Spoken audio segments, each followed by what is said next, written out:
Hello friends, welcome back to our YouTube channel Vedic classes. इसके पहले के पेपर में या फिर इसके पहले के लेक्चर में अपनों ने सेक्शन सी और डी देखा था पेपर 1 का। आज अपने देखेंगे मार्वल पेपर 2 का सेक्शन सी।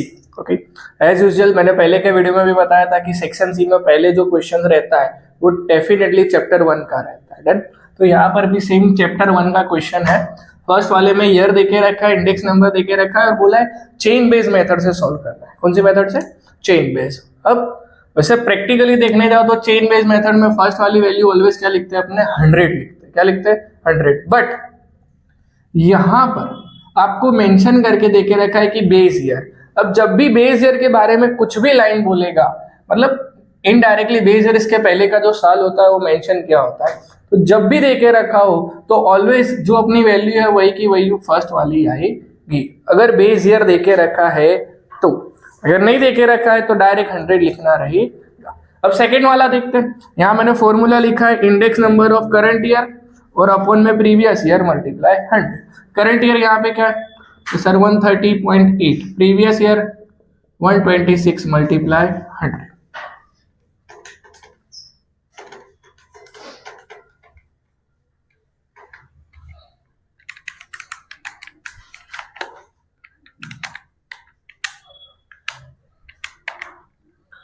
तो फर्स्ट वाले का आंसर आएगा 103.81। नेक्स्ट 143.3 अपॉन में 130.8 मल्टीप्लाई 100।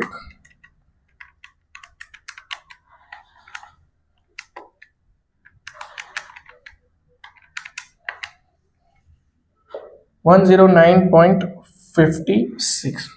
यहाँ पे 156.1 अपॉन में 143.3 मल्टीप्लाई 100।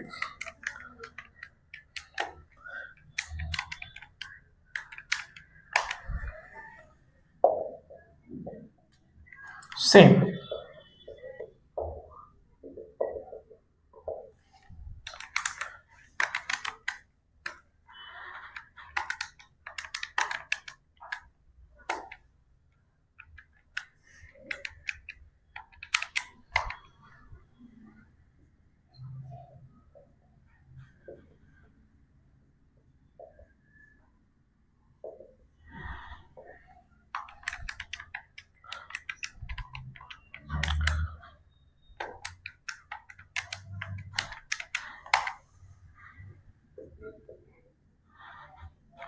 स्टेप बाय स्टेप आना है, कोई चेंज नहीं है, सीधा सीधा बस फर्स्ट जो लिख रहे हैं वो और उसके अपन में ऊपर वाला जो है वो लिख के सिर्फ और सिर्फ मल्टीप्लाई करना है हर एक क्वेश्चन में जब भी ऐसा कुछ बोले तो।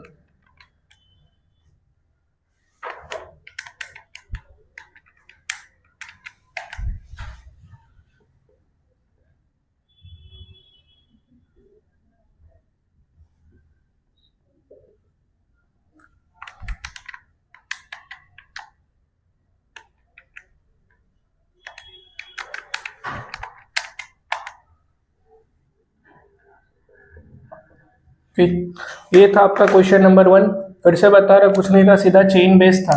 तो अपने पास ऑलरेडी बेस ईयर देके रखा है, तो जो फर्स्ट वाली वैल्यू वही की वही रख देनी थी। सेकंड में जो वैल्यू उसके अपन में प्रीवियस ईयर है उसकी वैल्यू पुट करनी है और मल्टीप्लाई 100 करना था। अब नेक्स्ट क्वेश्चन देखते हैं, क्वेश्चन नंबर 32। अब क्वेश्चन नंबर 32 जो है वो चैप्टर नंबर 2 का है। ओके, ये कैसा नॉर्मली पेपर पैटर्न के अकॉर्डिंग देखने जाए तो वो है नहीं, लेकिन फिर भी चलो अपने देखते हैं आर की वैल्यू। अब आर का फॉर्मूला क्या होता है? तो बोले COV XY अपॉन में SX into SY। COV XY अपने पास ऑलरेडी है 120 और ये है 12 इंटू 50, ये आया 180। 0.67 is your round figure answer. Simple, बस खाली वैल्यू पुट करनी है, बट फॉर्मूले याद रखने पड़ेंगे।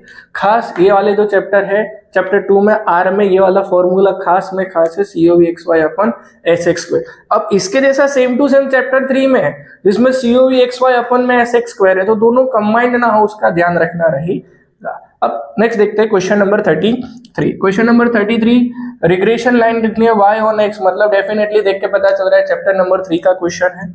ओके, तो फर्स्ट उसमें निकालना है b, तो b का फॉर्मूला क्या होता है? r into. अब बोले सर इसमें b निकालने का जरूरत है, लग रहा है जरूरत, मुझे तो नहीं लग रहा है, क्योंकि ऑलरेडी अपने को b की वैल्यू पुट करके देके ही रखी है।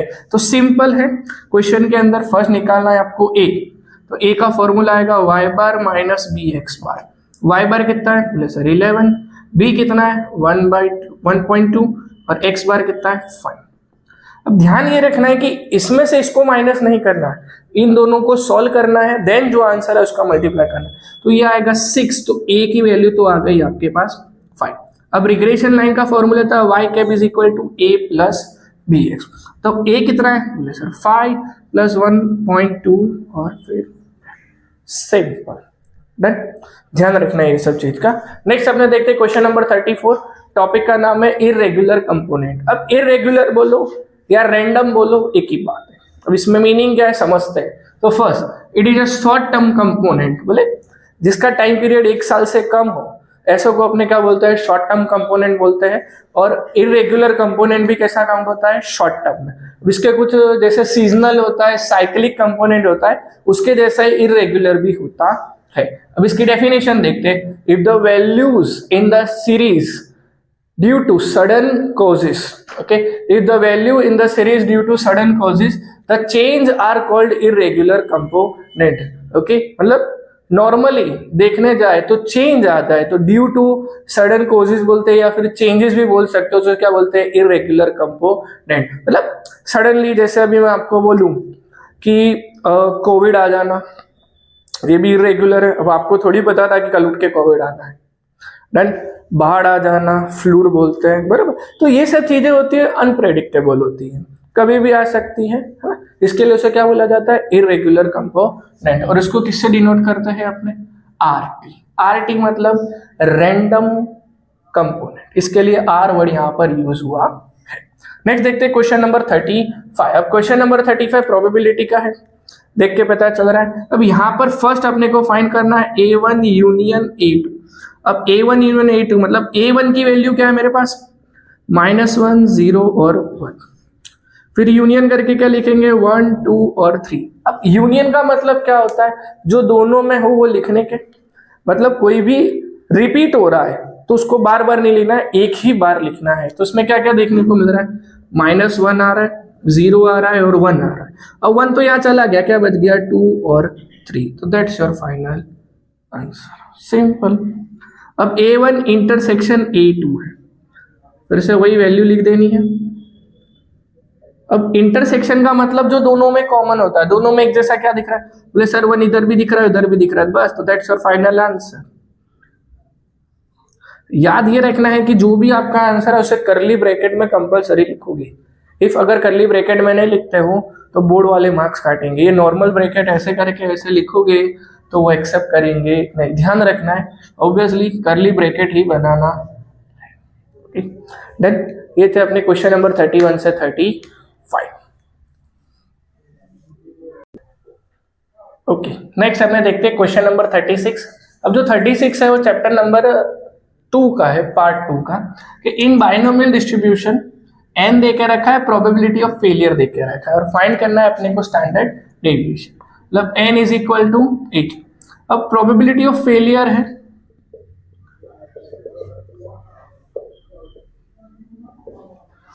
मतलब वो q है, तो q की वैल्यू है 2/3, तो p की वैल्यू क्या हो जाएगी 1 माइनस q। 3 1 जा 3 माइनस 2/3 मतलब 1/3।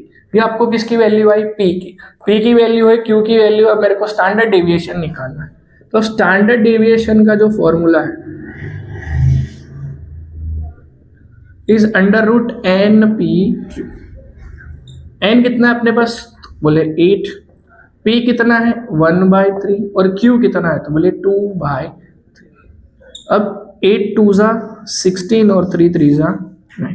अब इसको रूट्स के बाहर निकाले तो 16 किसका स्क्वायर है 4 का, और ये किसका है 3 का, तो 4/3 भी लिख सकते हो और 1/33 लिखो तो भी चले। तो that's your final answer. Okay, simple था बहुत सा कि सर प्रोबेबिलिटी ऑफ फेलियर है मतलब Q और प्रोबेबिलिटी ऑफ सक्सेस होता है तो P होता है। N था, NPQ है, अंडर रूट में लगा के करना था और कोई भी चेंज नहीं था। क्लियर। अब नेक्स्ट देखते हैं अपने क्वेश्चन नंबर 37। अब 37 लिमिट चैप्टर का दिख रहा है, देख के पता चल रहा है। और ये कौन सा फॉर्म है, नेबरहुड फॉर्म। तो a comma delta is equal to k1 comma 0.5। तो इससे पता चलता है a की वैल्यू क्या है k1 और डेल्टा की वैल्यू क्या है 0.5। डन। तो ये अपने को कहाँ से पता चला? ये सर ये फॉर्मेट के हिसाब से या फिर फॉर्मूले के हिसाब से। और दूसरा है अब ये 19.5 है और ये k2 है, तो ये इंटरवल फॉर्म है a माइनस डेल्टा और a प्लस डेल्टा। तो लिखने दे तो a माइनस डेल्टा हो जाएगा 19.5 और a प्लस डेल्टा है आपका k2। अब इसमें वैल्यू किसकी है मेरे पास? बोले सर a माइनस डेल्टा, तो बस उसमें वैल्यू पुट करने का। तो a minus delta is equal to 19.5। a की वैल्यू बोले सर k1, डेल्टा की वैल्यू बोले सर 0.5। अब माइनस का 0.5 उधर जाएगा तो प्लस का, तो ये k1 आ गया तुम्हारा कितना? सीधा सीधा देखने जाए तो 20। अब k1 आ गया, निकालने को अपने को क्या बोला? k2 की भी वैल्यू बाकी है, तो चलो k2 निकालते हैं, a प्लस डेल्टा। अब a कितना था? बोले सर वही k1 आपने जो भी एज्यूम किया था, मतलब ले देखे ये k1 भी अपना है और a सेम ही है, मतलब 20 प्लस 0.5, तो ये हो गया 20.5। डन। तो ये था आप लोग का चैप्टर नंबर 4 लिमिट का question. Okay, step by step है, कुछ भी नहीं था। फर्स्ट वाला नेबरहुड फॉर्म था, दूसरा वाला इंटरवल था, उसके बेस के ऊपर आपको निकालना रहेगा। अब नेक्स्ट देखते हैं, एक्सप्लेन x टेंड टू 0। अब मैं बता दूं बहुत IMP क्वेश्चन है ये वाला, एक x टेंड टू 0 और एक x टेंड टू 1। अब ये जो आपने डिजाइन देख रहे हो इसका मतलब है टेंड्स टू। क्या होता है? Tends to. अब समझते हैं, if by decreasing the positive value of variable, decreasing करना है पॉजिटिव वैल्यू और इंक्रीजिंग करना है नेगेटिव वैल्यू, ध्यान रखना। ओके, ये इंपॉर्टेंट वर्ड है कि डिक्रीजिंग करना है पॉजिटिव वैल्यू और इंक्रीजिंग करना है नेगेटिव वैल्यू, तब जाके जो x की वैल्यू है वो क्लोज आती है एकदम जीरो के, एकदम जीरो के पास में आती है। किसके पास में? जीरो के। तो उसको बोल सकते हैं x टेंड्स टू 0। उसको डिनोट करते हैं इसके अकॉर्डिंग। और ये जो सबसे जरूरी इसमें लाइन है कि it is very close to 0, zero के बहुत पास में रहेगा लेकिन जीरो हो सकता नहीं है, ध्यान रखना है।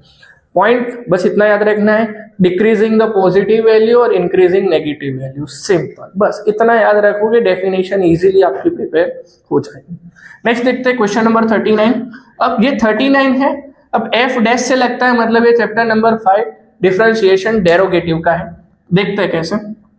एफ एक्स देखे रखा x square minus x plus 3। तो पहले फर्स्ट इसका डेरोगेटिव निकालते। अब डेरोगेटिव कैसा? यहाँ पे पावर क्या है? 2 का x में मल्टीप्लाई करेंगे तो क्या हो जाएगा? 2x, और यहाँ पे 2 में से 1 कम करेंगे तो पावर कुछ भी आएगी, 1 लिखेंगे, 1 ना लिखो तो भी चलता है। और यहाँ पर सिर्फ x है तो उसकी वैल्यू क्या आ जाएगी? 1। अब कैसे निकाला है हम बाजू में बता देता हूँ आपको। डेरोगेटिव निकाल के x की पावर 2 है, मतलब 2 मल्टीप्लाई x की पावर 2 माइनस 1, मतलब x की पावर 1, इसके लिए इसको क्या लिखेंगे? 2x। और सेम x का भी है। अब x के साथ कुछ भी नहीं है तो 1 होती है पावर, तो 1 मल्टीप्लाई x में से 1 माइनस 1 करेंगे तो x की पावर 0। अब किसी भी पावर 0 होती है तो उसका मतलब 1 ही होता है, तो उसको मैं डायरेक्ट 1 लिख सकता हूँ। अब यहाँ पर क्या बोला? एफ डैश एक्स के इज इक्वल टू में 0 रखना है, तो मैंने लिख दिया यहाँ पे 0। अब माइनस 1 है, 0 इक्वल टू के इस तरफ आएगा तो प्लस 1 हो जाए, ये हो गया 1 इज इक्वल टू 2x। अब x के साथ 2 मल्टीप्लाई में यहाँ आएगा तो क्या हो जाएगा? डिवाइड, मतलब x की वैल्यू क्या आ गई? 1/2। डन। ये था आपका पेपर 2 का सेक्शन C। ओके, कंप्लीट है, देख लीजिएगा। चलिए मिलते हैं अगले लेक्चर में, तब तक के लिए थैंक यू।